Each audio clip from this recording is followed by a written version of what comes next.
സുവിശേഷ വേല ചെയ്യാമെങ്കിൽ മാത്രമേ ഞാൻ വരത്തുള്ളൂ, അല്ലെ ഞാൻ വരത്തില്ല എന്ന് പറഞ്ഞു. പുള്ളി പറഞ്ഞു അതിനത്തെ ഭാഷ ജോലി കഴിഞ്ഞ് പോകാമെന്ന് പറഞ്ഞു. സ്തോത്രം. ഇവിടെ വന്നു കഴിഞ്ഞപ്പം പോകാൻ പറ്റത്തില്ല, വെള്ളിയാഴ്ചയൊക്കെ ഡ്യൂട്ടിക്ക് പോകണം. ഞാനങ്ങ് വിഷമിച്ചു. സ്തോത്രം. അപ്പോൾ കമ്പനിക്കകത്താണ് ഭയങ്കര എതിർപ്പും, കൂടുതലും ഹിന്ദുക്കളൊക്കെയാണ്. അവർക്ക് ഈ നമ്മളെ കാണുന്നത് ഒട്ടും ഇഷ്ടമല്ല. സ്തോത്രം.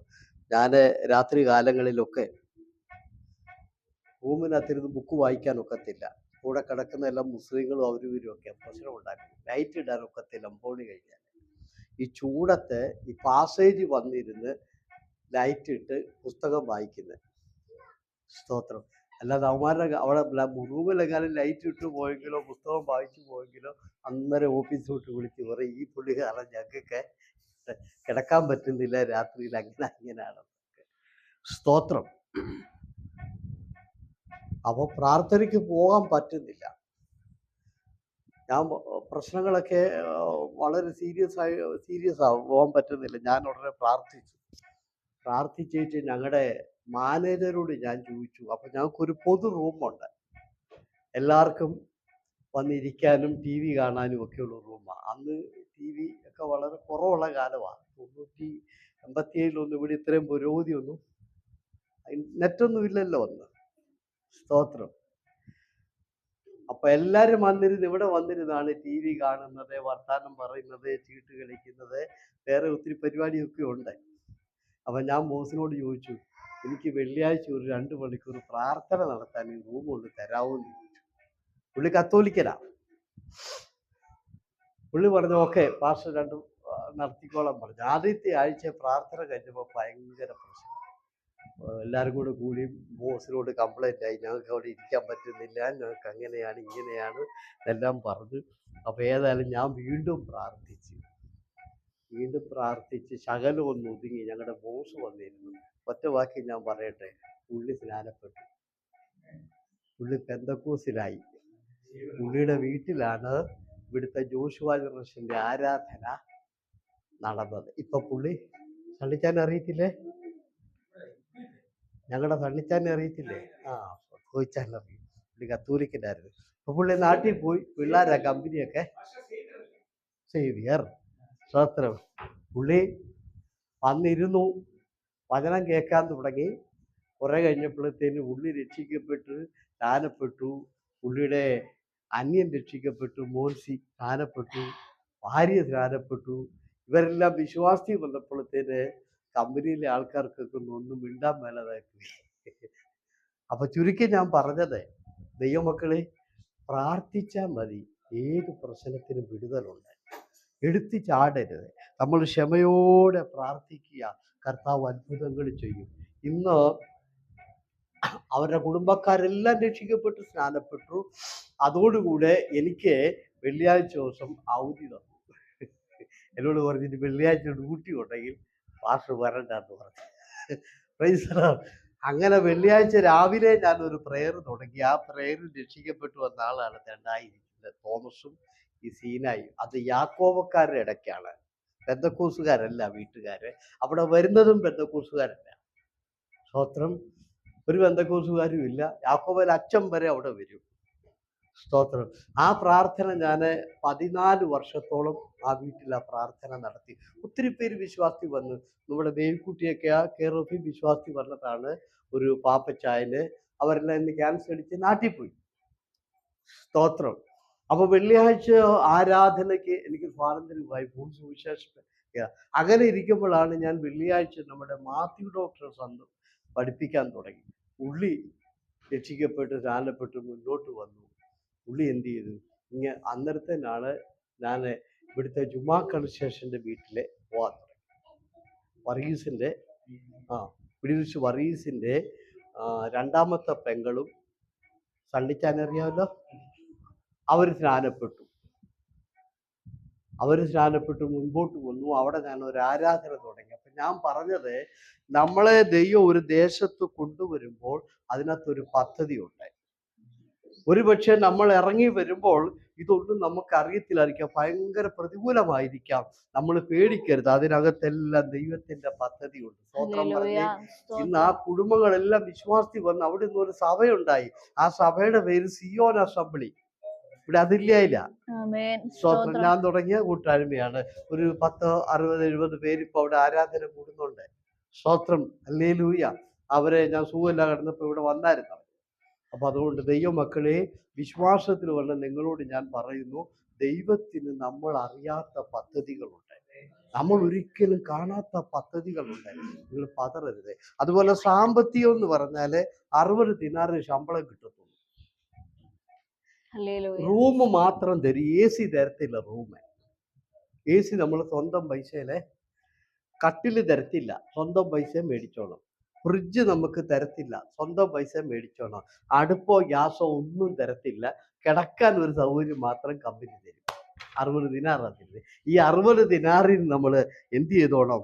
സകല സാധനവും നമ്മൾ മേടിച്ചോണം. പിന്നെ വിസയ്ക്ക് 200 ദിനാറും കൊടുക്കണം. സ്തോത്രം. 200 ദിനാറ് വിസയ്ക്കും കൊടുക്കണം. ഇതാണ് സ്ഥിതി.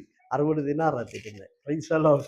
നിങ്ങളൊന്ന് ആലോചിക്കുക, അന്ന് ഒരു ഫോൺ വിളിക്കുന്നതിന് 5 രൂപ വേണം ഒരു മിനിറ്റിന്. നമ്മൾ ഫോൺ വിളിക്കുന്നതിന്. അത് വെളുപ്പിന് എഴുന്നേറ്റ് പോയാലോ കുത്തലി വഴിക്കൊക്കെ കണ്ടില്ലേ ചാനൽ നിൽക്കുന്നത്? അതേ ഞാൻ അന്ന് വിളിക്കുന്നത്. അല്ലെങ്കിൽ പിന്നെ ഗോഡിഷോറിലോ എവിടെയെങ്കിലും ഒക്കെ ഊത്തി കയറും. ഇതുപോലെ മൊബൈലൊന്നും ഉള്ള കാലമല്ല. സ്തോത്രം. മൊബൈലൊന്നും അന്ന് ഫേമസ് ആയിട്ടില്ല. സ്തോത്രം. അപ്പൊ ആ 60 ദിനാറ് കൊണ്ട് ഞാൻ ഇങ്ങോട്ട് വന്ന ഫ്ലൈറ്റ് ടിക്കറ്റിന്റെ പൈസ കടമെടുത്താ വന്നത്. ആമേ. മറ്റു പല കാര്യങ്ങളെല്ലാം ഉണ്ട്. പിന്നെ ഇവിടെ വന്നപ്പോൾ എനിക്ക് AC വേണം, ഫ്രിഡ്ജ് വേണം, എല്ലാം വേണം. ചുരുക്കി ഞാൻ പറയാം, എങ്ങനെ നടക്കും? നിങ്ങളൊന്ന് ആലോചിച്ച് നോക്കിക്കേ. വിശ്വാസത്തോടെ പ്രാർത്ഥിക്കും, രാത്രിയില് പ്രാർത്ഥിക്കും. സ്തോത്രം. വെളിയിലിറങ്ങി ഇരുന്ന് പ്രാർത്ഥിക്കാൻ ഒക്കത്തുള്ളൂ. അതിനകത്തിരുന്ന് പ്രാർത്ഥിക്കാന് ജോലി ചെയ്യുന്നവരൊന്നും സമ്മതിക്കത്തില്ല. നിങ്ങൾക്കറിയാലോ ചൂട്, മെയ് മാസത്തിലൊക്കെ ഉള്ള ചൂട്. ആ ചൂടത്ത് 1 മണിക്കൂർ പുറത്തിരുന്നുകൊണ്ട് പ്രാർത്ഥിച്ചു നോക്കി. സ്തോത്രം. ഇന്ന് പ്രാർത്ഥിക്കാവോ? ഹല്ലേലൂയ. ഞാനങ്ങനെ പ്രാർത്ഥിച്ച കാരണം റൂമിൽ എനിക്ക് പ്രാർത്ഥിക്കാൻ പറ്റത്തില്ല. കൂടെ കിടക്കുന്ന ഒരു മുസ്ലിം എൻ്റെ കൂടെ താമസിക്കുന്നത്. ആമേൻ. Praise the lord. ഹല്ലേലൂയ. ഞാൻ പ്രാർത്ഥിച്ചു. കർത്താവ് അത്ഭുതങ്ങൾ ചെയ്യാൻ തുടങ്ങി. നിങ്ങൾ ആലോചിച്ച് നോക്കിക്കേ. ഇന്ന് 60 ദിനാറ് മേടിച്ച് മുന്നോട്ട് വന്ന ഞാനാണ് ഇന്ന് ഈ സഭ നടത്തുന്നത്. അവിടെ ഒരു സഭ തുടങ്ങി, കാൽക്കാടിൽ ഒരെണ്ണം തുടങ്ങി. സ്തോത്രം പറഞ്ഞേ. അപ്പൊ ഇതെല്ലാം ദൈവം ചെയ്ത അത്ഭുതങ്ങൾ എത്ര വലുതാ. ലിലിയ പറഞ്ഞേ, ഈ പ്രതികൂലങ്ങളൊക്കെ വന്നിട്ട് ഞാൻ പതറിയില്ല. വിശ്വാസത്തോടെ ഞാൻ ഉറച്ചിരുന്ന് എന്ത് ചെയ്തു? പ്രാർത്ഥിച്ചു. എനിക്കറിയാം ഇതിനെല്ലാം മാറ്റം വരും. അതുകൊണ്ട് നിങ്ങൾ ഉറച്ചു നിൽക്കേ, വിശ്വാസത്തോടെ പ്രാർത്ഥിക്കേ. സുവിശേഷ വേലയ്ക്ക് ഇറങ്ങിയപ്പോ ഭയങ്കര കഷ്ടത. ഞാൻ ഇറങ്ങുന്നത് 87-ലാണ്. ഇപ്പൊ എത്ര വർഷം? 87-ഉം 2020 കൂടികളൊന്ന് കൂട്ടിക്ക് 37 വർഷമായി. അന്നത്തെ സ്ഥിതി അറിയാവും നമ്മുടെ നാട്ടിലെ. അന്നത്തെ നമ്മുടെ നാട്ടിലെ സ്ഥിതി, പെന്തക്കോസുകാരെ കത്തോലിക്കര് കയറ്റത്തില്ല, യാക്കോബക്കാര് കയറ്റത്തില്ല, മർത്തോമക്കാര് കയറ്റത്തില്ല, കത്തോലിക്കരെ ആ ഏറിയലൊന്നും അടുപ്പിക്കുക. ഞാൻ ഇവരോടൊക്കെ ചോദിച്ചാൽ പറയും, ഇവരുടെ ഒന്നും വീടിന്റെ പരിസരത്ത് പെന്തക്കോസുകാരെ കയറ്റിയല്ല, യാക്കോബക്കാരല്ലേ കയറ്റിയല്ല. പാസ്റ്റർമാരെ കാണുമ്പോൾ ഏറിയലൊക്കെ കയറ്റിയൊക്കെ ഇരുന്ന് എല്ലായിടത്തും ഓർഡർ കൊടുത്തിട്ടുണ്ട്. അന്നേരമാണ് ഞാൻ സുവിശേഷ വേലയ്ക്ക് ഇറങ്ങിയത്. അന്ന് വല്ലതും ഉണ്ടോ? ഒന്നുമില്ല. സാധാ ജോലി ഇല്ലെന്ന്. സ്തോത്രം. അറിയാവുന്ന ജോലി ഒന്നും ചെയ്യാനും പറ്റത്തില്ല. ആ ഒരു സ്റ്റേജിലാണ് പോകുന്നത്. ഒത്തിരി ഇല്ലായ്മകളും ബുദ്ധിമുട്ടുകളും ദാരിദ്ര്യങ്ങളും. വീടില്ല, നല്ലൊരു സഭാഹോളില്ല, ഓലഷെട്ടിനകത്ത് ആരാധിക്കുന്നത്. അതോ മഴ പെയ്ത് കഴിയുമ്പോഴത്തേന് ഈ 2 സൈഡിൽ നിന്നും ഈർപ്പമെല്ലാം വന്നിട്ട് ഈ റബ്ബർ തോട്ടത്തിനകത്താണ് ഈ ചെല്ലി എന്ന് പറയുന്നൊരു ജീവിയുണ്ട്. അത് കയറിയിട്ട് ഇരിക്കാൻ മേല. ഞാൻ ജോലി കഴിഞ്ഞ് വന്നിട്ട് ഒരു 11 മണിയാകുമ്പോൾ അതിനകത്ത് കയറും. മണ്ണ. ആ ഭിത്തിയെ ചാരി ഇരുന്ന് 3 മണി വരെ ഞാൻ പ്രാർത്ഥിക്കും. പകല് 3 മണിയാകുമ്പോഴത്തേന് റബ്ബർ വെട്ടിയ ഷീറ്റടിക്കാൻ പോകണം. നില നിർത്തില്ല. ശ്രോത്രം. അങ്ങനെ ഒരു 6-7 വർഷം പ്രാർത്ഥിക്കും. ഇന്ന് ആ മണ്ണ്, ആ ചെറിയ ഓലഷെട്ട് 32 ലക്ഷം രൂപയുടെ കോളാണ്. സ്തോത്രം പറഞ്ഞേ. അത് മുഴുവനും എത്രയാണെന്നറിയാം? ആദ്യം ഞാൻ 40 അടി പണിതു. 20 അടി വീതിക്ക്. അത് കഴിഞ്ഞപ്പോഴത്തേന് രണ്ടാമത് ഞാനൊരു 15 അടിയിലുണ്ട് പുറകോട്ട്. ഒരു 300 പേർക്ക് ഇപ്പൊ അതിനകത്ത് ഇരിക്കാം. സ്തോത്രം. അത് മുഴുവനും ടൈൽസ് ഒക്കെ ഇട്ട് price alone, fan, light, AC ഒഴിച്ച് ബാക്കി എല്ലാം ഉണ്ട്. ഹല്ലേലൂയ പറഞ്ഞേ. 7 വർഷം എന്ത് ചെയ്ത് ആ മണ്ണിന് ആ പണ്ഡിത്തിയെ ഞാനിങ്ങനെ ചാരി ഇരിക്കും, എന്നിട്ട് പ്രാർത്ഥിക്കും. അപ്പൊ രാത്രിയിലൊക്കെ ഞാൻ കിടക്കാതെ വരുമ്പോഴത്തേന് അതെ പുള്ളിക്കാരത്തേക്ക് ഒരു ചെറിയ ഇതുണ്ട്. പുള്ളിക്കാരത്തി എന്നോട് ചോദിക്കും വട്ടാണോ എന്നാ പുള്ളിക്കാരത്തേക്ക് സംശയം. ഞാൻ കിടക്കുന്നില്ല, ഞാനിങ്ങനെ ചാരി വിടാതിരിക്കുക, ഞാൻ പ്രാർത്ഥിക്കുക. രാത്രി 1 മണി 2 മണി ആയാലും ഞാൻ കിടക്കത്തില്ല. അപ്പൊ ഈ പുള്ളിക്ക് കല്യാണമൊക്കെ കഴിഞ്ഞ് വന്നപ്പോ ഒരു പേടി, എനിക്കാണ് ഇളക്കം ഏതാണ്ട് വട്ടുകൊണ്ട ഇളക്കം കീറിയിട്ടാണോ ഞാനിങ്ങനെ ഇരിക്കുന്നത്.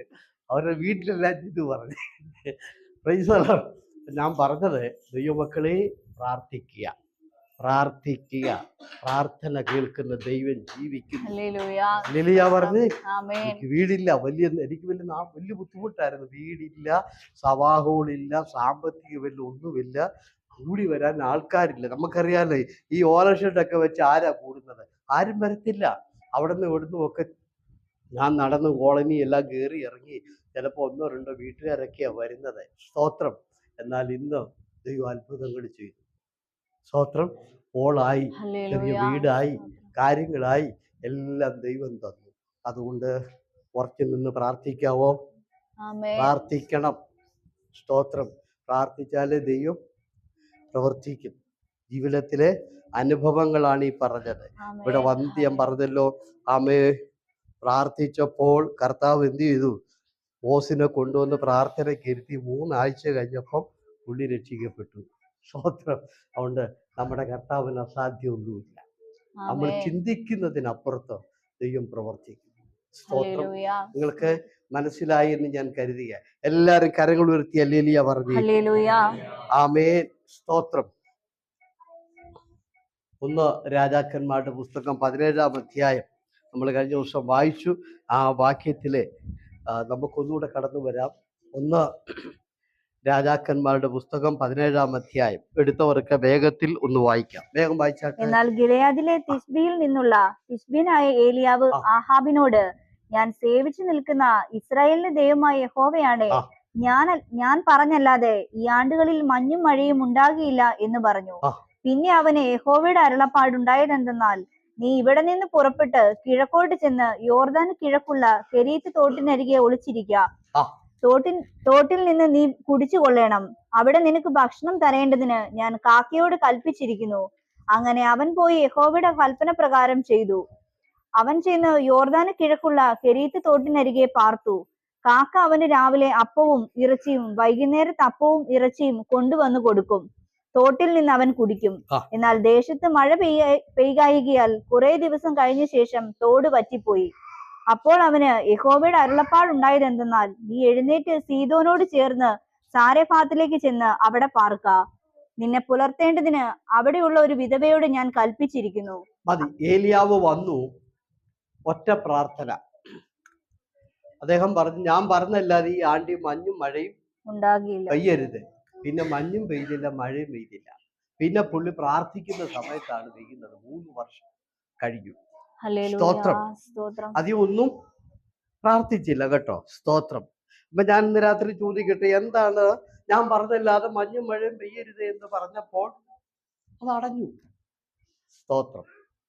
കുറെ കൂടെ ആഴമായി പറഞ്ഞാൽ, അദ്ദേഹം പറഞ്ഞപ്പോൾ അത് സംഭവിച്ചു. എന്താണ് അതിന്റെ കാരണം? നമ്മളങ്ങനെ പറഞ്ഞാൽ സംഭവിക്കുമോ? സ്തോത്രം. നമ്മളൊരു ചെറിയ പ്രാർത്ഥന, കർത്താവേ എനിക്കൊരു വിടുതൽ തരണം, കിട്ടിയില്ല. വലിയ പ്രാർത്ഥന, വിടുതൽ കിട്ടിയില്ല, അല്ലേ? പക്ഷെ ഇദ്ദേഹം പറഞ്ഞപ്പോൾ നടന്നു. അതിന്റെ കാര്യം എന്താ നിങ്ങൾ കേൾക്കണം. ഇദ്ദേഹം എന്ന് വിശ്വാസത്തിൽ വന്നെന്ന് ബൈബിളിൽ എഴുതിയിട്ടില്ല. എത്ര നാളായി ശുശ്രൂഷ തുടങ്ങിയെന്ന് എഴുതിയിട്ടില്ല. സ്തോത്രം. എത്ര നാളായി ഇദ്ദേഹം പ്രാർത്ഥന തുടങ്ങിയെന്ന് എഴുതിയിട്ടില്ല. അതുകൊണ്ട് ഒരു കാര്യം നമുക്ക് മനസ്സിലായി, ഇദ്ദേഹം വിശ്വാസത്തിൽ വന്ന നാള് തുടങ്ങി പ്രാർത്ഥനയുണ്ട്, വിശ്വാസത്തിൽ വന്ന നാള് തുടങ്ങി ഇദ്ദേഹം ആരാധനയുണ്ട്, വിശ്വാസത്തിൽ വന്ന നാള് തുടങ്ങി ഇദ്ദേഹത്തിന് എന്തുണ്ട്? ദൈവകൃപയുണ്ട്. ഹല്ലേലൂയ. സ്തോത്രം. സ്തോത്രം. താൻ പറഞ്ഞു മഞ്ഞും മഴയും പെയ്യണ്ട, പെയ്തില്ല. ഒറ്റ വാക്കിൽ അർത്ഥം മനസ്സിലായോ? ഇല്ല. നമ്മൾ നോക്കുമ്പോൾ ഒറ്റ വാക്കേ ഇദ്ദേഹം പറഞ്ഞുള്ളൂ. പക്ഷെ ആ വാക്കിന്റെ പുറകിൽ ഒരു 10-40 വർഷത്തെ പ്രാർത്ഥന കിടപ്പുണ്ട്. ഇദ്ദേഹം വിശ്വാസത്തിൽ വന്നിട്ട് ഇപ്പം കുറഞ്ഞതൊരു 10-25-30 വർഷമായിട്ടുണ്ട്. അതുകൊണ്ട് ദൈവമക്കളെ, നിങ്ങൾ ഒരു കാര്യം മനസ്സിലാക്കണം. ഒറ്റ പ്രാർത്ഥനയിൽ അത്ഭുതം നടന്നതിന്റെ കാരണം അതിന്റെ പുറകിൽ ഒരു 30 വർഷത്തെ പ്രാർത്ഥന വേറെ കിടപ്പുണ്ട്. ഹല്ലേലൂയ പറഞ്ഞ് 10-30 വർഷമായി ഇദ്ദേഹം വിശ്വാസത്തിൽ വന്നിട്ട് അന്ന് തൊട്ട് ഇദ്ദേഹം പ്രാർത്ഥിച്ചുകൊണ്ടിരിക്കുക. അതുകൊണ്ട് ഞാൻ ഇന്ന് രാത്രി നിങ്ങളോട് പറയാണ്, നമ്മളൊക്കെ ചോദിക്കാറുണ്ട്, എന്താ ഞാൻ പ്രാർത്ഥിച്ചിട്ട് കേൾക്കാത്തത്, എന്താ ഞാൻ പ്രാർത്ഥിച്ചിട്ട് വിടുതൽ ഉണ്ടാകാത്തത്? അതിന്റെ കാരണം ഇതാണ്. ഏലിയാവിന്റെ ഒറ്റ പ്രാർത്ഥന വിടുതൽ കിട്ടിയതിന്റെ കാരണം, ആമേൻ, നമ്മൾ ഈ ഒറ്റ പ്രാർത്ഥന കണ്ടുള്ളൂ. കാണാത്ത പ്രാർത്ഥന പുറകെ 30 വർഷമായിട്ട് നടക്കുന്നുണ്ട്. ഹല്ലേലൂയ പറഞ്ഞ് നമ്മളെ കാണാത്ത ആരാധനകൾ ഇതിന്റെ പുറകിൽ വർഷങ്ങളായിട്ട് നടക്കുന്നുണ്ട്. അതുകൊണ്ടാണ് ഈ ഒറ്റ പ്രാർത്ഥനയ്ക്ക് അങ്ങനെ സംഭവിച്ചത്. പറഞ്ഞേ ശക്തമായിട്ട് ഈ ദിവസങ്ങളിൽ പ്രാർത്ഥിക്കുക കേട്ടോ. കർത്താവ് നമുക്ക് വേണ്ടി പ്രവർത്തിക്കും. കഴിഞ്ഞ ദിവസം ഞാൻ പറഞ്ഞു, ഇദ്ദേഹത്തിന് പുറമെ ഒന്നും പറയാനില്ല. കാരണം ഇദ്ദേഹത്തിന് പണം ഒന്നും പറയാനില്ല, പഠിത്തം പറയാനില്ല, പിന്നെ ഒരു മഹത്വവും പറയാനില്ല, ഒരു ശ്രേഷ്ഠതയും പറയാനില്ല. അദ്ദേഹത്തെക്കുറിച്ച് ഒന്നും പറഞ്ഞിട്ടില്ല. ഒറ്റ കാര്യം പറഞ്ഞുള്ളൂ, തിസ്ബയിൽ നിന്ന് വന്ന തീഷ്പ്യനായ ഏലിയാവേ. അതിന്റെ അർത്ഥം എന്താണ്? അതിന്റെ അർത്ഥം ഭൗതികമായ ഒന്നും അദ്ദേഹത്തിന് പറയാനില്ല. എന്നാൽ ഇന്നത്തെ ആൾക്കാർക്ക് ഒത്തിരി പറയാനുണ്ട്. ഞാൻ ഇന്ന കുടുംബക്കാരനാണ്, ഇന്ന ജാതിക്കാരനാണ്, എനിക്ക് ഇന്ന ക്വാളിറ്റി ഉണ്ട്. ഇതൊന്നും പുള്ളിക്ക് പറയാനില്ല. പുള്ളി ഇതൊന്നും പറഞ്ഞിട്ടുമില്ല. പുള്ളി എന്ത് ചെയ്തു? വന്നിട്ട് പ്രാർത്ഥിച്ചിട്ട് പറഞ്ഞു, ഞാൻ പറഞ്ഞല്ലാതെ മഞ്ഞും മഴയും പെയ്യരുത്. മഞ്ഞും പെയ്തില്ല, മഴയും പെയ്തില്ല. അതിന്റെ അർത്ഥം എന്താ? പറ. അതിന്റെ അർത്ഥം വലിയ തഴക്കമില്ല, പഴക്കമില്ല, പാരമ്പര്യമില്ല, മഹത്വം ഒന്നും പറയാനില്ല. പക്ഷെ പുള്ളിയുടെ പക്കൽ ദൈവകൃപയുണ്ട്. പുള്ളി പറഞ്ഞു കഴിഞ്ഞാൽ അത് അതുപോലെ സംഭവിക്കും. ഞാൻ പറഞ്ഞല്ലാതെ മഴ പെയ്യണ്ട എന്ന് പറഞ്ഞാൽ പിന്നെ മഴ പെയ്യില്ല. ദൈവമക്കളെ, പുറമേ ഉള്ള വലിയ കുടവയറോ പുറമേ കാണുന്ന വലിയ ഷൂസോ കോട്ടോ ഒന്നുമില്ലെങ്കിലും ഒരാമേ, ഞാൻ ഇന്ന് രാത്രി നിങ്ങളോട് പറയട്ടെ, നിങ്ങളുടെ പക്കൽ ദൈവകൃപയുണ്ടായിരിക്കണം. ദൈവകൃപയുണ്ടായിരിക്കണം. നിങ്ങൾ പറഞ്ഞാൽ അത് നടക്കണം.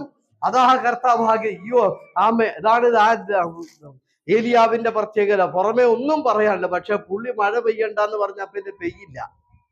സ്തോത്രം.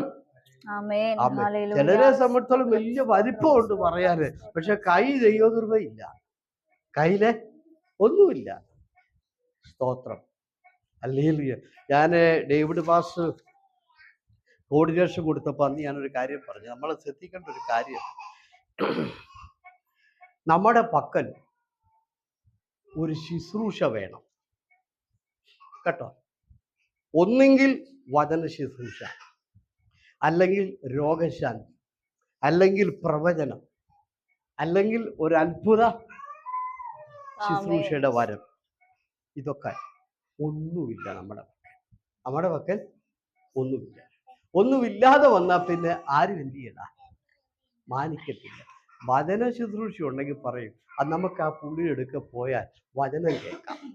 ആൾക്കാർ വചനം കേൾക്കാൻ. പ്രവചനം ഉണ്ടെങ്കിൽ പറയും, നമുക്ക് ആ പുള്ളിയെടുക്ക പോയ ആലോചന കേൾക്കാം, വരും. അല്ല, രോഗശാന്തി ഉണ്ടെങ്കിൽ പറയും, ആ ദൈവദാസന്റെ അടുക്ക പോയാൽ നമുക്ക് എന്ത് കിട്ടും? രോഗശാന്തി കിട്ടും, പോകാം. ഒന്നുമില്ലല്ലോ, പറ. ഒന്നുമില്ലെങ്കിലോ? ഹല്ലേലൂയ പറഞ്ഞേ. അതുകൊണ്ട് ഇന്ന് രാത്രി നിങ്ങൾ മനസ്സിലാക്കേണ്ടത്, ദൈവമക്കളെ, നമ്മുടെ പക്കൽ ദൈവകൃപയുണ്ടെങ്കിൽ ലോകം മാനിക്കും. നമ്മൾ ആരെയും ക്ഷണിക്കണ്ട, ആരെയും വിളിക്കണ്ട, ആരെയും കൂട്ടാൻ പോകണ്ട, ഇങ്ങോട്ട് വരും. ഹല്ലേലൂയ പറഞ്ഞേ. അപ്പോൾ നിങ്ങൾ നോക്കിക്കേ, യേശു എവിടെ പോയാലും ആൾക്കാർ പുറകെ പോകും, ഇല്ലേ? എന്താ കാര്യം? ആൾക്കാർക്ക് അറിയാം ഇയാളുടെ പക്കൽ എന്തുണ്ട്. രോഗശാന്തിയോ അയാളുടെ പക്കലുണ്ട്. സ്തോത്രം. പിന്നെ അത്ഭുതം അയാളുടെ പക്കലുണ്ട്. സ്തോത്രം പറഞ്ഞ്. പിന്നെ ഭൂതശാന്തി അയാളുടെ പക്കലുണ്ട്. Price the Lord. അതുകൊണ്ട് ഇന്ന് രാത്രി ഏലിയാവിന്റെ പക്കൽ ശുശ്രൂഷയുണ്ട്. സ്തോത്രം പറയാം. ആമേ. ഞാൻ അതൊക്കെ വിടുകയാ കേട്ടോ. അപ്പൊ കർത്താവ് പറഞ്ഞു, ഏലിയാവിനോട് പറഞ്ഞു, മഞ്ഞു മഴയെല്ലാം നിർത്തി. എന്താ കാര്യം? ആമേ ഇസ്രായേല് ബിംബാരാധനയിലേക്ക് പോവുക, അന്യാരാധന നടത്തി. ദൈവം അവരെ ന്യായം വിധിക്കാൻ തീരുമാനിച്ചു, ശിക്ഷിക്കാൻ തീരുമാനിച്ചു. ഏലിയാവ് മുൻപോട്ട് കടന്നു വന്ന് പറഞ്ഞു, ആമേ ഞാൻ പറഞ്ഞല്ലാതെ ഇനി മഞ്ഞും മഴയും നന്മയെല്ലാം അടഞ്ഞു, അനുഗ്രഹമെല്ലാം അടഞ്ഞു. എന്താ കാര്യം? വിഗ്രഹാരാധനയിലേക്ക് പോവുക, അന്യാരാധനയിലേക്ക് പോവുക. നിങ്ങൾക്കതറിയാമോ? ആമേ കഴിഞ്ഞ 40 വർഷം ദൈവം അവരെ നടത്തി. 40ാമത്തെ വർഷം കനാൻ ദേശത്ത് എത്തിയപ്പോൾ അവർ പറഞ്ഞു, ഇനി ദൈവം ഞങ്ങളെ നടത്തണ്ട, ഞങ്ങൾക്ക് രാജാവിനെ മരുഭൂമിയിൽ കൂടെ മന്ന കൊടുത്ത്, വെള്ളം കൊടുത്ത്, രോഗശാന്തി കൊടുത്ത്, അത്ഭുതങ്ങൾ അടയാളങ്ങൾ നടത്തി കഴിഞ്ഞ 40 വർഷം നടത്തിയ ദൈവം വേണ്ട, ഇനി രാജാവ് ഭരിച്ചാൽ മതി.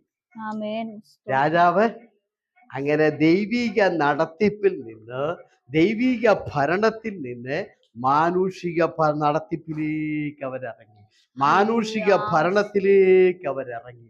അന്നേരമാണ് ഇസ്രായേലിൽ അന്യാരാധന ശക്തമായത്. അതുവരെ എന്ത് ചെയ്തു? അന്യാരാധന ശക്തമല്ലായിരുന്നു. ആമേ മോശ പർവ്വതത്തിന്റെ മുകളിലേക്ക് കയറിപ്പോയപ്പോൾ അവര് കാളക്കുട്ടിയെ ആരാധിച്ചു. പക്ഷെ അന്ന് അത് അവസാനിപ്പിച്ചു. പിന്നെ അവരത് തൊട്ടിട്ടില്ല. പിന്നെ അത് തുടങ്ങുന്നത് രാജാക്കന്മാരുടെ കാലത്താണ്. എന്താ കാര്യം? ദൈവിക ഭരണത്തിൽ നിന്നും മാനുഷിക ഭരണത്തിലേക്ക് പോയപ്പോൾ, ദൈവിക നടത്തിപ്പിൽ നിന്നും മാനുഷിക നടത്തിപ്പിലേക്ക് പോയപ്പോൾ അവരുടെ ഇടയിൽ അന്യാരാധന ശക്തമായി. അബ്രാഹാമിനെ എവിടുന്നാ ദൈവം വിളിച്ചത്?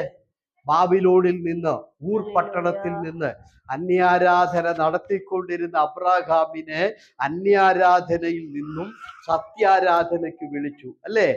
ആമേ ഉൽപ്പത്തി പുസ്തകത്തിൽ അങ്ങനെ. ഇനി സംശയമുള്ളൊരു യോശുവ 24 വായിച്ചാൽ മതി, നിങ്ങൾക്ക് അവിടെ കിട്ടും. ആമേ അബ്രാഹാം എവിടെയായിരുന്നെന്നും എന്താരാധിച്ചു നോക്കി. അങ്ങനെ വിഗ്രഹാരാധനയിൽ നിന്ന് വിളിച്ച് ഇറക്കി, അന്യാരാധനയിൽ നിന്നും സത്യാരാധനയ്ക്ക് വിളിച്ചിറക്കി. മത്തായിയുടെ സുവിശേഷം 1-ാം അധ്യായത്തിന്റെ 14 എനിക്ക് തോന്നുന്നു. ഒന്ന് വായിച്ചാട്ടെ. മത്തായിയുടെ സുവിശേഷം 1-ാം അധ്യായം 14 നോക്കിക്കേ.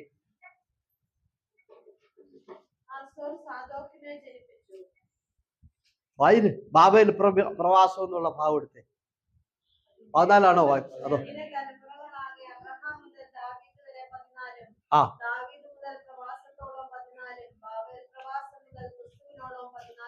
ബാബേൽ പ്രവാസം മുതൽ. കണ്ടോ? ബാബിലോണിൽ നിന്നും അബ്രാഹാമിനെ അന്യാരാധനയിൽ നിന്നും വിളിച്ചിറക്കി സത്യാരാധനയ്ക്ക് കൊണ്ടുവന്നു. അതേ അബ്രാഹാമിന്റെ മക്കൾ, വാക്യം എത്രയാ? അതെ 17ാമത്തെ വാക്യത്തിൽ അവർ വീണ്ടും ഇറങ്ങിപ്പോന്ന അതേ സ്ഥലത്തേക്ക് മടങ്ങിപ്പോയി. കണ്ടോ? ബാബിലോണിലേക്ക് വീണ്ടും മടങ്ങിപ്പോയി. ആമെ ഒരിക്കൽ അവരുടെ പിതാവിനെ ബാബിലോണിൽ നിന്നും സത്യാരാധനയ്ക്ക് വിളിച്ചിറക്കി ദൈവം കൊണ്ടുവന്ന ആമെ അതേ പിതാവിന്റെ മക്കൾ തിരിച്ചങ്ങോട്ട്, സ്തോത്രം, അന്യാരാധനയിലേക്ക് അവർ മടങ്ങി. സ്തോത്രം. ഞാനിവിടെ അതല്ല നമ്മുടെ വിഷയം ഏലിയാവിന്റെ ആണല്ലോ. അപ്പൊ ഏലിയാവിനോട് കർത്താവ് പറഞ്ഞു, കെരുത്ത് തോട്ടിൽ പോയി ഇരിക്കുക. അതിന്റെ കാരണം ഞാൻ കഴിഞ്ഞ ആഴ്ച പറഞ്ഞു. എന്താണ് അതിന്റെ കാരണം? ആഹാബ് രാജാവ് ഏലിയാവിനെ കൊല്ലാനും തകർത്ത് കളയാനും ഏലിയാവിനെതിരായിട്ടും തീരുമാനങ്ങൾ എടുത്ത് ഏലിയാവിനെ തകർക്കാൻ തക്കം നോക്കി ഇരിക്കുകയാണ്. അപ്പൊ ദൈവം പറഞ്ഞു, നീ കെരുത്ത് തോട്ടിൽ പോയി ഒളിച്ച് ഇരിക്കേ. സ്തോത്രം, ഹല്ലേലൂയ. അവിടെ പോയി ഒളിച്ചിരിക്കാൻ പറഞ്ഞു. എത്ര നാൾ ഇരിക്കണമെന്നൊന്നും പറഞ്ഞില്ല. ഇദ്ദേഹം അവിടെ പോയി ഒളിച്ചിരിക്കുക. ഇതിന്റെ അർത്ഥം എന്താണ്? ഇതിന്റെ അർത്ഥം ഏലിയാവിനെ ആഹാബ് രാജാവിന് വിട്ടുകൊടുക്കാതെ ഏലിയാവിനെ എവിടെ കൊണ്ട്? കെരുത്ത് തോട്ടിൽ കൊണ്ട് അതിൻ്റെ അരികത്ത് ദൈവം ഇരുത്തി. ഇവിടെ 2 കാര്യം പഠിക്കാം. ഒന്നാമത്തെ കാര്യം, ശത്രുവിന് ഏലിയാവിനെ ദൈവം വിട്ടുകൊടുത്തില്ല. ആഹാബ് രാജാവിനും കൂട്ടർക്കും വിട്ടുകൊടുക്കാതെ ഏലിയാവിനെ എന്ത് ചെയ്തു? ദൈവം കെരുത്ത് തോട്ടിൽ കൊണ്ട് ഇരുത്തി കാത്തു പരിപാലിച്ചു. ഒറ്റ വാക്കിൽ അർത്ഥം പറയുന്നു, ദൈവത്തിന് വേണ്ടി വേലക്കിറങ്ങിയാൽ, ദൈവിക ശുശ്രൂഷക്കിറങ്ങിയാൽ ഒരു പോറല് പോലും ശത്രു നിന്നെ തൊടാതെ വണ്ണം ആമേ കർത്താവിന്റെ കരം ശത്രുവിന് നിന്നെ വിട്ടുകൊടുക്കയില്ല. ഒന്ന്, ശത്രുവിന് വിട്ടുകൊടുക്കൽ. ആഹാബിന് പോലീസുണ്ട്, പട്ടാളമുണ്ട്, പണമുണ്ട്, ശക്തിയുണ്ട്, അധികാരമുണ്ട്, സകലതുമുണ്ട്. പക്ഷെ ഏലിയാവിന്റെ അടുക്കല് ആഹാബിന് വരാൻ കഴിയുകയില്ല. കാരണം ദൈവം തന്റെ ഭക്തനെ രഹസ്യമായി സൂക്ഷിച്ചു. അതുകൊണ്ട് ഇന്ന് രാത്രി ഞാൻ ഉറപ്പു തരുന്ന, കർത്താവിന് വേണ്ടി ഇറങ്ങിയാൽ ആ ദൈവം നിന്നെ ഒരു പോറല് പോലും വെക്കാതെ, ശത്രു നിന്റെ അരികത്തെത്താതെ, ശത്രുവിന് നിന്നെ വിട്ടുകൊടുക്കാതെ ദൈവത്തിന്റെ കരത്തിൽ പരിപാലിക്കുന്ന ദൈവം. ഒന്ന്. രണ്ടാമത്തെ കാര്യം, ആമേ ഏലിയാവ് കെരുത്ത് തോട്ടി പോയി ഇരിക്കാൻ പറഞ്ഞു. എന്നിട്ട് എന്തോ പറഞ്ഞു? ഭക്ഷണം ഞാൻ കാക്കയുടെ കൈ കൊടുത്തു വിടും, അത് കഴിച്ചോളാൻ പറഞ്ഞു. എന്നിട്ട് പറഞ്ഞു, ആ തോട്ടിലെ വെള്ളം നീ കുടിച്ചു, അവിടെ പോയി ഇരിക്കാൻ പറഞ്ഞു. ഇവിടെ എന്താ നിങ്ങൾ പഠിച്ചത്? എവിടെ ഇരിക്കണമെന്ന് ദൈവം തീരുമാനിക്കും. കെരുത്ത് തോട്ടി പോയി എന്ത് കഴിക്കണമെന്ന് ഈ പുള്ളിയല്ല, ദൈവം തീരുമാനിക്കും. അത് എവിടെ നിന്ന് കൊണ്ടുവരണമെന്ന് ദൈവം തീരുമാനിച്ചിട്ടുണ്ട്. അത് ആരാ കൊണ്ടുവരണമെന്ന് കർത്താവ് തീരുമാനിച്ചിട്ടുണ്ട്. അത് കാക്ക കൊണ്ടുവരണമെന്നാണ് കർത്താവിന്റെ തീരുമാനം. അത് എവിടെ നിന്നാ എടുക്കുന്നുണ്ട് നമുക്കറിയില്ല. അതൊക്കെ ഉറവിടം കർത്താവ് കണ്ടിട്ടുണ്ട്. ഒറ്റ വാക്കി ഞാനങ്ങ് പറയുക, തന്റെ ഭക്തന്റെ സകല കാര്യവും ദൈവം ഏറ്റെടുത്തു. ഈ രാത്രി ദൈവവൈതലേ, കർത്താവിന് വേണ്ടി നീ നിൽക്കുമ്പോൾ നിന്റെ സകലതും സ്വർഗ്ഗം ഏറ്റെടുക്കും. ഹല്ലേലൂയ പറ. നിന്റെ മുൻപോട്ടുള്ള സകല ആവശ്യങ്ങളും അക്കമിട്ട് സർവശക്തൻ അത് ഏറ്റെടുക്കുകയാണ്. കർത്താവ് പറഞ്ഞു, ആമേ ആഹാരം അവിടെ വന്നോളും, നീ തിരക്കിയൊന്നും പോകണ്ട, അത് ഞാൻ എന്ത് ചെയ്തിട്ടുണ്ട്, അത് അറേഞ്ച്മെന്റ് ഞാൻ ചെയ്തിട്ടുണ്ട്. അത് കൊണ്ടുവരേണ്ട ആളെ ഞാൻ അറേഞ്ച്മെന്റ് ചെയ്തിട്ടുണ്ട്. പിന്നെ അത് കൊണ്ടുവരേണ്ട സമയം ഞാൻ ചെയ്തിട്ടുണ്ട്, രാവിലെ വൈകിട്ടും. സ്വോത്രം പറഞ്ഞ്. പിന്നെ കുടിക്കാൻ വെള്ളം അവിടെ ഉണ്ട്. ഒറ്റ വാക്കിൽ ഒന്നുകൂടെ പറയുന്നു, തന്റെ ഭക്തന്റെ സകല കാര്യവും സ്വർഗ്ഗമേറ്റെടുത്തു. ഹല്ലേലൂയ പറഞ്ഞ്. ഇന്ന് രാത്രിയിലെ ദൈവവൈതലേ, നിന്റെ കുടുംബത്തിന്റെ, നിന്റെ ജീവിതത്തിന്റെ, നിന്റെ മുൻപോട്ടുള്ള നിന്റെ ആവശ്യങ്ങൾ സകലതും ഏറ്റെടുക്കുന്ന ദൈവം ഇന്ന് രാത്രി ജീവിക്കുന്നു. ഹല്ലേലൂയ പറ. നീ ദൈവത്തിന് വേണ്ടി ഇറങ്ങിയാൽ, നീ ദൈവത്തിന് വേണ്ടി നിന്നാൽ, ഞാൻ ഇന്ന് രാത്രി ഉറപ്പു തരാം, നിന്റെ സകല കാര്യങ്ങളും. ഇപ്പൊ രണ്ട് വിഷയം ദൈവം ഏറ്റെടുത്തു. ഒന്ന്, ഇദ്ദേഹത്തെ സൂക്ഷിക്കുന്ന കാര്യം, പരിപാലിക്കുന്ന കാര്യം, ഇദ്ദേഹത്തിന് സെക്യൂരിറ്റി കൊടുക്കുന്ന കാര്യം പുള്ളി ഏറ്റെടുത്തു. പുള്ളി പറഞ്ഞു, നീ അവിടെ പോയിരുന്നു. സ്തോത്രം. ആഹാബോ രാജാവോ ഒരു മനുഷ്യനും ഈ പുള്ളി വന്ന് തൊടാൻ പറ്റത്തില്ല. രണ്ടാമതോ, ഇദ്ദേഹത്തിന്റെ സകല കാര്യവും. സ്തോത്രം. കർത്താവിന് വേണ്ടി നിൽക്കാവോ? ഹല്ലേലൂയ പറഞ്ഞേ. കർത്താവിന് വേണ്ടി നിൽക്കാവോ? എത്ര അത്ഭുതങ്ങൾ കർത്താവ് ചെയ്തു. സ്തോത്രം. ഹല്ലേലൂയ. ജോലി നമുക്ക് തന്നു, ആഹാരം തന്നു, ആരോഗ്യം തന്നു, വേണ്ട എല്ലാ കാര്യവും തന്നു. ആമേ. ആ ദൈവത്തിന് വേണ്ടി ഇന്ന് രാത്രി സമർപ്പിക്കേ. തൻ്റെ ഭക്തൻ ദൈവത്തിന് വേണ്ടി മുന്നോട്ട് വന്നപ്പോൾ, ദൈവ വേലയ്ക്ക് വേണ്ടി മുന്നോട്ട് വന്നപ്പോൾ, ദൈവനാമത്തിന് വേണ്ടി മുന്നോട്ട് വന്നപ്പോൾ, ഏലിയാവിനോട് ദൈവം പറഞ്ഞു, ഇനി ആഹാരത്തിന് നീ എങ്ങും പോകണ്ട, ഇനി വെള്ളം കുടിക്കാൻ നീ തിരക്കി പോകണ്ട, ഇനി നീ എവിടെ താമസിക്കണം അതും നീ തിരക്കണ്ട, ഇനി നീ എവിടെ ഇരിക്കണമെന്ന് അതും നീ തീരുമാനിക്കണ്ട, അതൊക്കെ ഞാൻ തീരുമാനിച്ചിട്ടുണ്ട്. സ്വന്തം അതൊക്കെ ഞാൻ കരുതിയിട്ടുണ്ട്. സമയം അത് ഞാൻ കരുതിയിട്ടുണ്ട്. അത് അവിടെ എത്തിക്കോളും. അതിന്റെ വേണ്ട സകല അറേഞ്ച്മെന്റും ഞാൻ ചെയ്തിട്ടുണ്ട്. അതുകൊണ്ട് ഒന്നുകൂടെ ഞാൻ പറയുന്നു, ദൈവത്തിന് വേണ്ടി ഇറങ്ങിയാൽ നിന്റെ ഭവനത്തിൻ്റെതും നിന്റെ ആവശ്യങ്ങളും സകലതും ഏറ്റെടുത്ത് നടത്തുന്ന ശക്തനായ ദൈവത്തിന് ഹല്ലേലൂയ പറഞ്ഞ് ഇനി ഒന്ന് കൈയടിച്ച് ആരാധിക്കാം. നമുക്ക് എല്ലാരും കൈയടിച്ച് ഈ ദൈവത്തിന് നന്ദി പറഞ്ഞാട്ട്. ഇങ്ങനെ ഒരു ദൈവത്തെ നമുക്ക് എവിടെ കിട്ടും? സ്തോത്രം.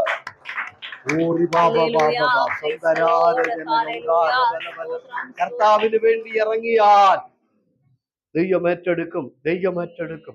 ഇപ്പൊ ഇദ്ദേഹം എവിടെ ഇരിക്കണമെന്ന് പുള്ളിയാണോ തീരുമാനിച്ചത്? കരുത്ത് തൊട്ടി പോയി ഇരിക്കണമെന്ന് കർത്താവല്ല തീരുമാനിച്ചത്. എന്ത് കഴിക്കണമെന്ന് പുള്ളിയാണോ തീരുമാനിച്ചത്? രാവിലെയും വൈകിട്ടും പുള്ളി അപ്പവും ഇറച്ചിയും കഴിക്കണമെന്ന് കർത്താവ് തീരുമാനിച്ചത്. അത് എപ്പോ എത്തണമെന്ന് പുള്ളിയാണ് തീരുമാനിച്ചത്. അത് രാവിലെ എത്തിക്കണമെന്നും വൈകിട്ട് എത്തിക്കണം കർത്താവല്ലേ തീരുമാനിച്ചത്. ഇത് ആര് കൊണ്ടുവരണം, അവിടെ എത്ര കാലം ഇരിക്കണം, അത് കർത്താവല്ലേ തീരുമാനിച്ചത്. സ്തോത്രം പറഞ്ഞേ. അങ്ങനാണെങ്കിൽ ഇന്ന് രാത്രി ഞാൻ പറയട്ടെ, ദൈവത്തിന് വേണ്ടി മുന്നോട്ടിറങ്ങിയാൽ നിന്റെ ജീവിതത്തിന്റെ ആവശ്യങ്ങളും സർവ്വതും ഏറ്റെടുത്ത് ഹല്ലേലൂയ നിന്നെ നടത്തുന്ന ദൈവം രാത്രി ജീവിക്കുന്നു. ഓക്കെ, ഇനിയും ഈ അധ്യായങ്ങളൊക്കെ നമ്മൾ മുമ്പോട്ട് വായിക്കുമ്പോൾ ഏലിയാവിന് ഒത്തിരി ടെൻഷനുണ്ട്. കാര്യം മുന്നോട്ട് നമ്മൾ വരുമ്പോൾ കാണുന്നത് അശേരാ പ്രതിഷ്ഠകളെ, ആഹാബ് രാജാവ് അശേരാ പ്രതിഷ്ഠകളെയും ബാലിനെയൊക്കെ ആരാധിക്കുന്ന ആരാധന ദേശത്ത് ശക്തമായി നിൽക്കുന്നു. ഏലിയാവിന്റെ ആരാധനക്കെതിരായിട്ട് രാജാവും ഇസബേലും ആൾക്കാരും എല്ലാം നിൽക്കുന്നു. ഏലിയാവിനെ കൊല്ലാനായിട്ട് തിരക്കി നടക്കുന്നു. അങ്ങനെ ഏലിയാവിനെതിരെ വലിയ പ്രശ്നങ്ങളാ. അവസാനം ഏലിയാവ് മരിക്കാൻ പോയി വൃക്ഷത്തിന് ചുവട്ടിലൊക്കെ കിടക്കുക. അപ്പൊ കർത്താവ് എന്ത് ചെയ്തു? ഇദ്ദേഹത്തെ കൊണ്ടുവന്ന് കെരുത്ത് തോട്ടിൽ ഇരുത്തിയിട്ട് കാക്ക ആഹാരം കൊണ്ടുവരും, വെള്ളവും അവിടുന്ന് കുടിക്കും, ഇദ്ദേഹം അവിടെ ഇരിക്കുക. എന്താ ഇതിന്റെ അർത്ഥം? സ്തോത്രം. എന്തിനാ ഇദ്ദേഹത്തെ കൊണ്ട് അവിടെ ഇരുത്തിയേക്കുന്നത്? സ്തോത്രം.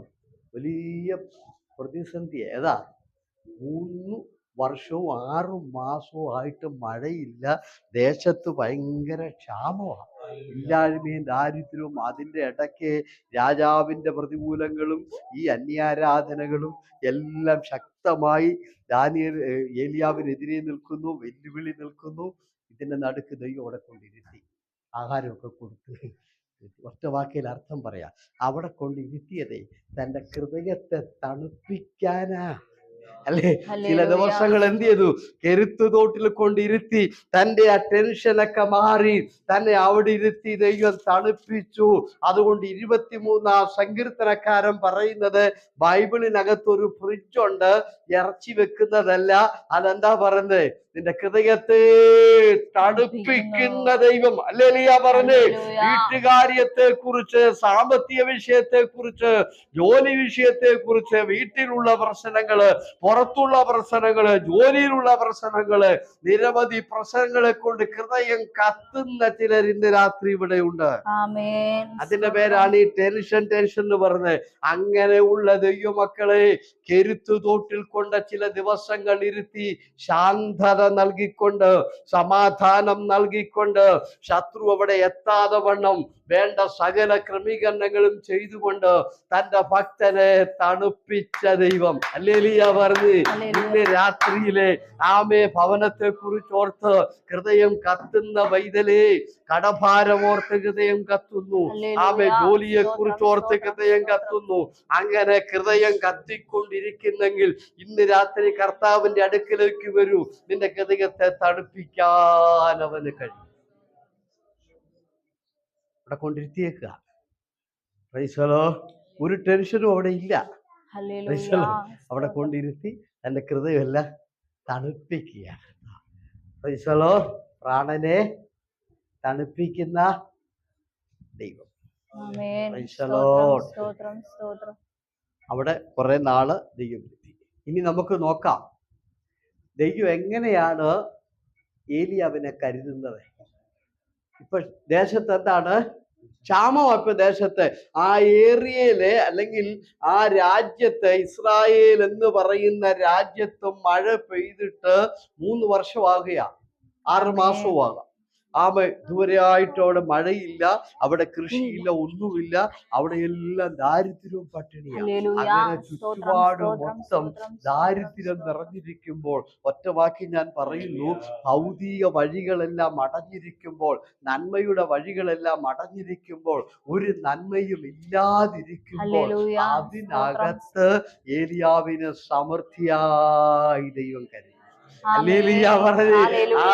രാജ്യത്ത് അതിനകത്ത് മഴയും മഞ്ഞും ഇല്ലാതെ സകല നന്മകളും അടഞ്ഞിരിക്കുന്ന ഇസ്രായേൽ രാജ്യത്തിനകത്ത് ഒരു കെരുത്ത് തോട്ടിന്റെ അരികിൽ സമൃദ്ധിയായി തന്റെ ഭക്തനെ ദൈവം കരുതി.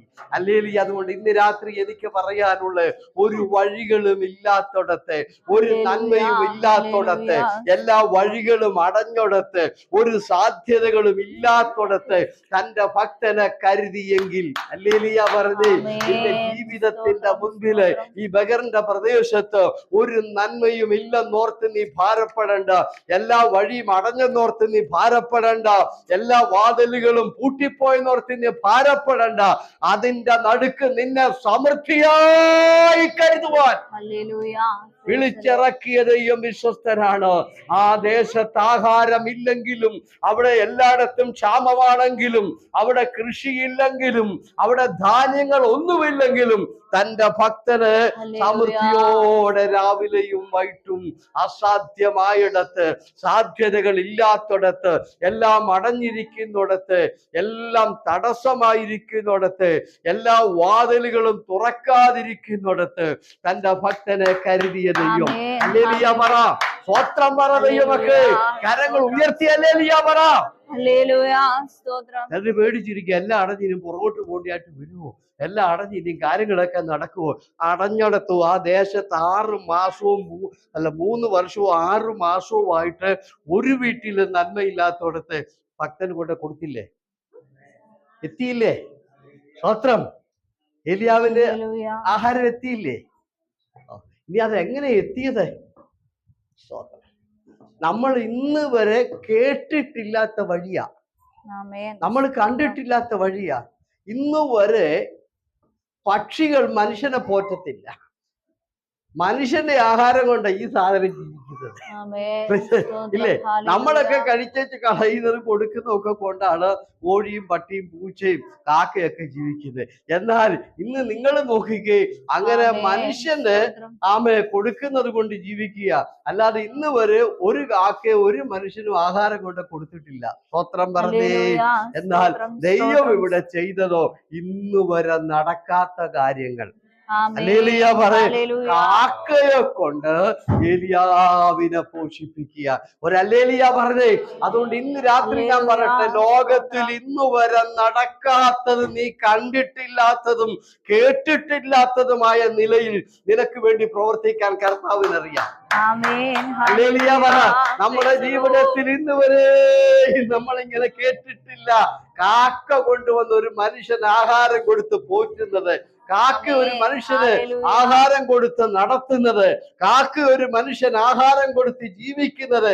അങ്ങനെ നമ്മൾ ഇന്ന് വരെ കേട്ടിട്ടില്ല, ഇനിയോട്ട് കേൾക്കുമെന്നും എനിക്ക് തോന്നുന്നില്ല. അതുകൊണ്ട് ഇന്ന് രാത്രി ഞാൻ പറയുന്നു, ഒരു മനുഷ്യനും കേൾക്കാത്ത നിലയിൽ, ഒരു മനുഷ്യനും കണ്ടിട്ടില്ലാത്ത നിലയിൽ, ഒരു മനുഷ്യനും തോന്നാത്ത നിലയിൽ അത്രയ്ക്ക് അത്ഭുതകരമായി തന്റെ ഭക്തരെ ദൈവം കരുതി. ഈ ബഹറിൽ ഇന്ന് വരെയും ജീവിതത്തിൽ ഒരു മനുഷ്യനും കേട്ടിട്ടില്ലാത്ത നിലയിൽ നിന്നെ കരുതാൻ ദൈവത്തിനറിയാം. സ്തോത്രം. ഒരു മനുഷ്യനും കണ്ടിട്ടില്ലാത്ത നിലയില് നിന്റെ ആവശ്യങ്ങളിൽ കരുതാൻ ദൈവത്തിനറിയാം. ആമേൻ. Praise the lord. ഒരിക്കലും നമ്മൾ ഒരു രാജ്യത്തും നമ്മൾ കേട്ടിട്ടില്ല. കേട്ടിട്ടുണ്ടോ?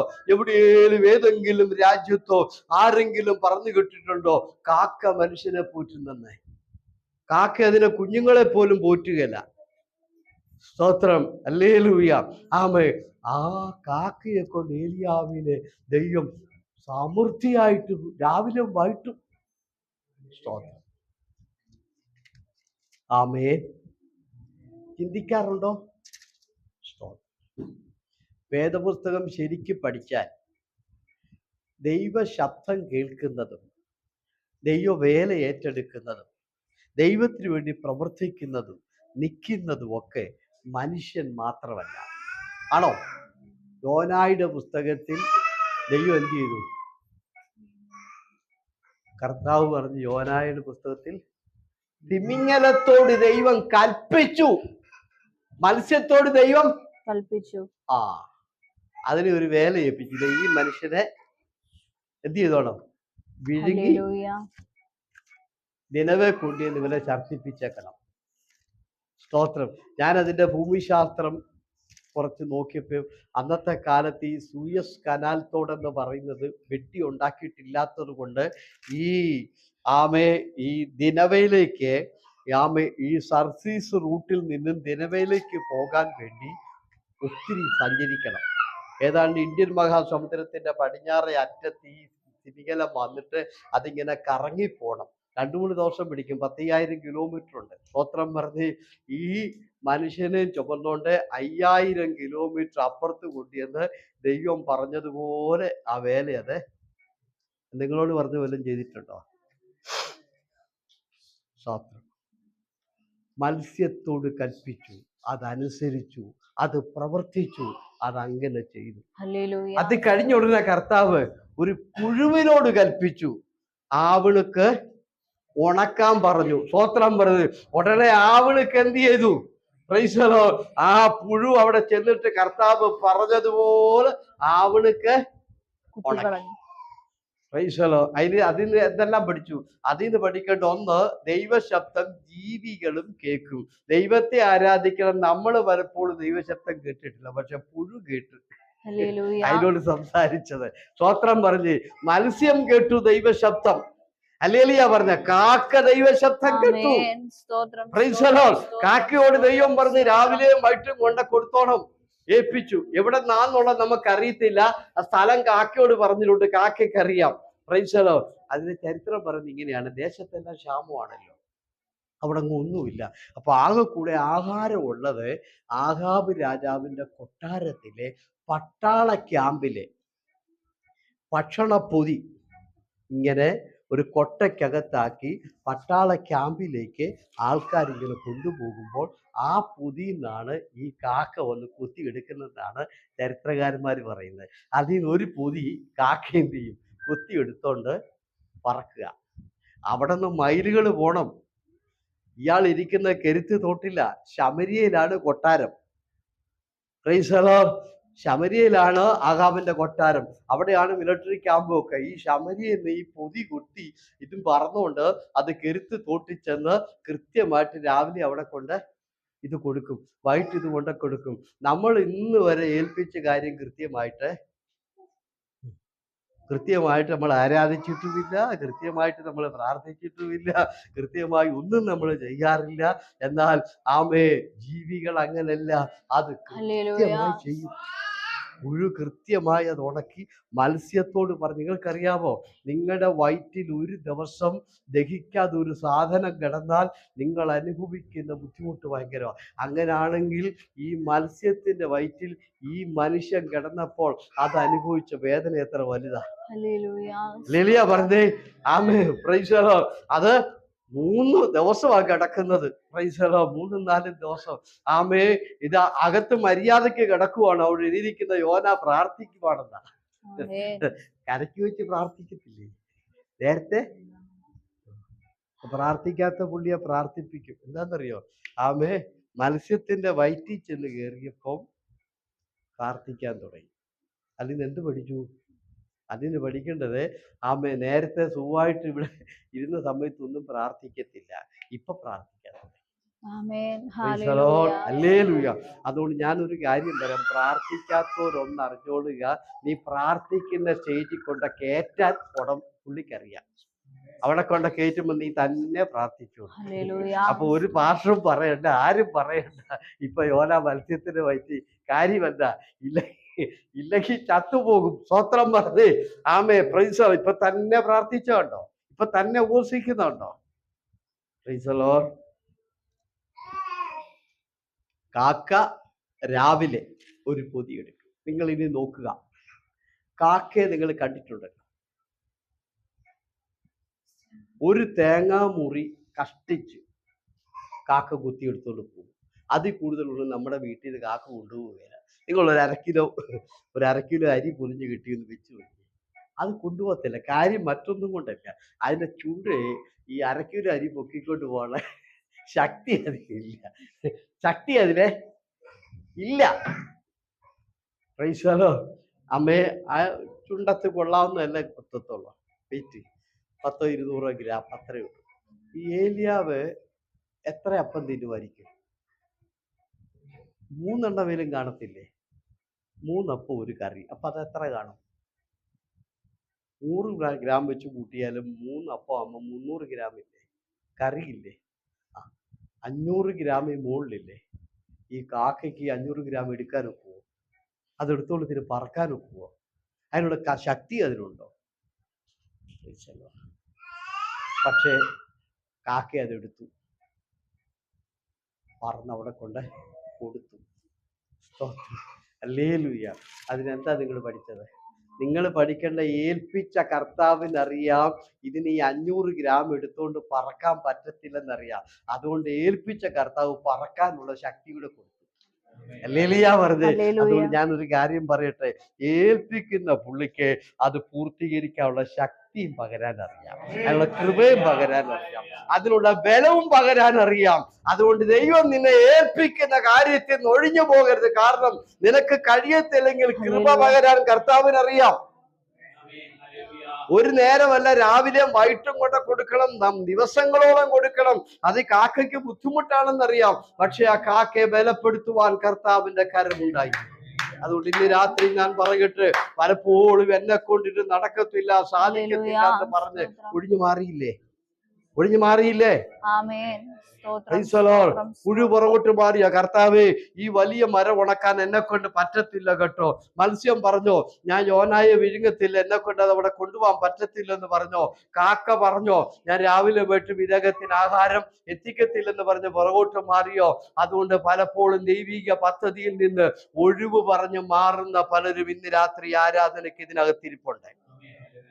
ഹല്ലേലൂയ പറഞ്ഞ് പലപ്പോഴും ദൈവം ഏൽപ്പിച്ചിട്ടും എന്നെ കൊണ്ട് നടക്കില്ല എന്ന് പറഞ്ഞ് നീ ഒഴിഞ്ഞൊഴിഞ്ഞു മാറി അനേക സന്ദർഭങ്ങളുണ്ട്. എന്നാൽ ഇന്ന് രാത്രി ഞാൻ പറയുന്നു, നീ അതിനു വേണ്ടി സമർപ്പിച്ചാൽ അതിനു വേണ്ട ബലം നിനക്കവൻ പകരും, അതിനു വേണ്ട നിറവൻ പകരും, അതിനു വേണ്ട കൃപയവൻ പകരാൻ ശക്തരായ ദൈവമാണ്. ആ കാക്കയ്ക്ക് ദൈവം ബലം കൊടുത്തില്ലെങ്കിൽ, അതിനു വേണ്ട കൃപ കൊടുത്തില്ലെങ്കിൽ അതിവിടെ എത്തുകയെന്നേ. കാരണം ഇവിടെ നിന്ന് അപ്പുറത്തോട്ട് പറക്കുകയല്ല. യാമേ എവിടെ പോണം? കെരുത്ത് തോട്ടിൽ ഏലിയാവ് ഇരിക്കുന്നോടം വരെ കൊണ്ട് കൊടുക്കണം. അതുകൊണ്ട് ഏൽപ്പിച്ച ദൈവം കൃപ കൊടുത്തു, ശക്തി പകർന്നു, ആത്മാവ് പകർന്നു. ഹല്ലേലൂയ പറ.